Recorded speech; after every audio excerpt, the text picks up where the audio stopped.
Hello and welcome to the latest episode of the Jewish Curiosity Podcast, where we ask questions and take journeys of discovery. In this episode, we are going to discuss the day after Pesach, how we take the spiritual gains of Pesach and bring it out into the rest of our lives. I hope you enjoy. Right after the exodus from Egypt, a very perplexing dynamic was established. On the one hand, God revealed the Jewish people. Coming out of Egypt was an act of revelation. We were hidden inside there. We were indistinguishable from the local population in many senses, and God pulled us out and He made us our own nation, the nation of Israel. On the other hand, what happened immediately thereafter was an act of hiding.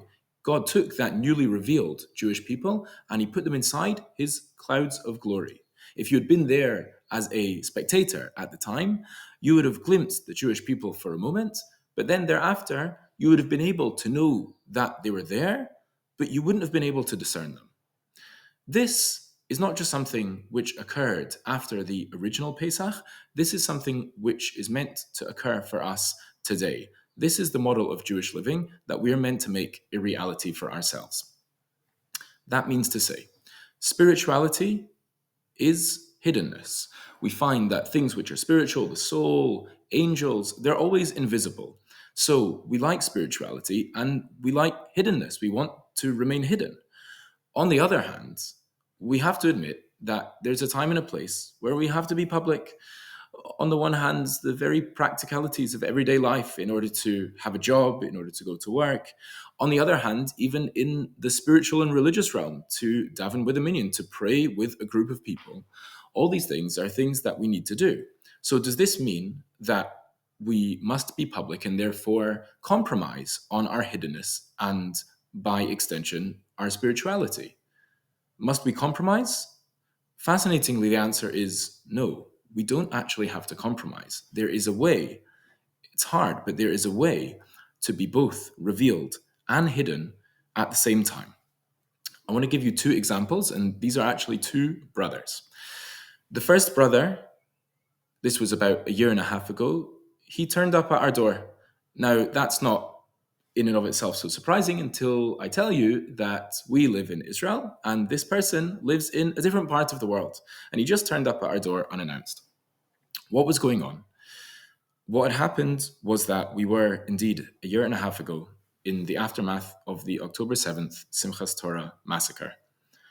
This individual had come from his home country to Israel in order to clean up the sites of the massacres and to give every single person there a dignified burial. This is something which he did without telling anyone. He came unannounced. He left without any fanfare. This person never announced himself and he never made himself public in doing this thing. At the same time, I will never be able to look at him the same way again. The other brother, this was more recently, just a few weeks ago in fact, the other brother was round at our house for dinner. I was asking him what his plans for Pesach were, and he told me that he was going to Europe, and it appeared to be some kind of holiday, although he was going to be in a place outside a large Jewish community, so he was going to have to go through many complications in order to make the festival. So when I pushed him a little bit more to find out why he was making his life so difficult, it turned out that it wasn't such a leisure trip after all.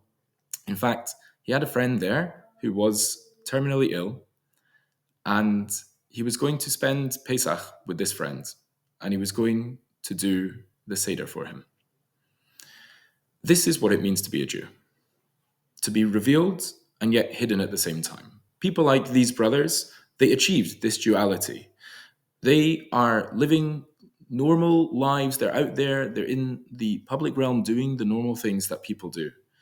And yet, that's what it looks like on the surface, but there's so much more underneath. These people are living testimonies that there is more to the world than meets the eye. This is the nation of Israel, navigating the world in the clouds of glory, doing what needs to be done, and yet retaining that quality of hiddenness. And in this manner, we are called upon to be a nation that testifies with our very existence that there is more to the world than meets the eye. I hope you enjoyed that episode of the Jewish Curiosity Podcast. If you want to find out more or check out more episodes, you can go to www.jewishcuriosity.com, or you can also find us on Spotify, Apple Podcasts, and YouTube. Have an amazing day, and hope to see you next time.